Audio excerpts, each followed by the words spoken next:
प्रेम कहानी। एक अमीर लड़का था। उसे एक गरीब किसान की लड़की से प्यार हो गया। लड़की बहुत समझदार थी। एक दिन जब लड़के ने लड़की से कहा कि वो उससे प्यार करता है और उससे शादी करना चाहता है, तो लड़की ने कुछ सोचने के बाद लड़के से शादी करने से इनकार कर दिया, क्योंकि उसका गरीब परिवार से रिश्ता था। लेकिन कुछ समय बाद जब लड़के को इस बारे में पता चला, तो उसने लड़की के माता पिता से बात की और लड़की को समझाया। काफी समझाने के बाद दोनों ने शादी कर ली। शादी के बाद लड़का उसे बहुत प्यार करता था। दोनों की शादी बहुत अच्छी रही।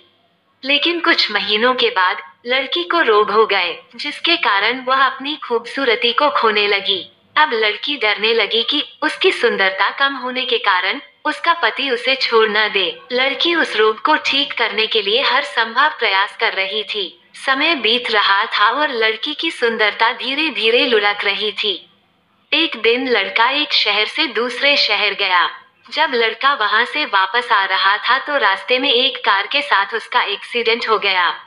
उस दुर्घटना के दौरान लड़के की आंखें चली गईं। इस दुर्घटना के कुछ समय बाद उनका जीवन फिर से सामान्य और खुशहाल होने लगा। चर्म रोगों के कारण वह लड़की दिन प्रतिदिन कमजोर और बदसूरत होती गई, लेकिन पति के अंधे होने के कारण उसकी शादी अच्छी चल रही थी। दिखाई न देने के कारण लड़का उससे पहले की तरह प्यार करता रहा।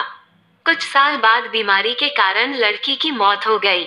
पत्नी की मृत्यु के बाद लड़का घर में दुखी हो गया और वह शहर छोड़ने वाला था। तभी उनके पड़ोसी ने उन्हें यह कहते हुए दिलासा दिया, अब तुम अपनी पत्नी के बिना अकेले रहोगे। वह तुम्हारी बहुत देखभाल करते थे। अब तुम्हारा जीवन अंधेरे में कैसे बीतेगा।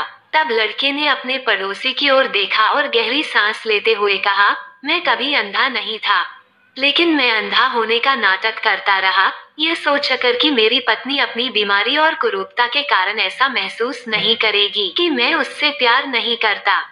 इसलिए मैं बिना कुछ कहे अपनी पत्नी की खुशी के लिए इतने समय तक अंधा बना रहा। यह सुनकर पड़ोसी की आंखों से आंसू निकल आए और लड़का वहां से उठकर चला गया।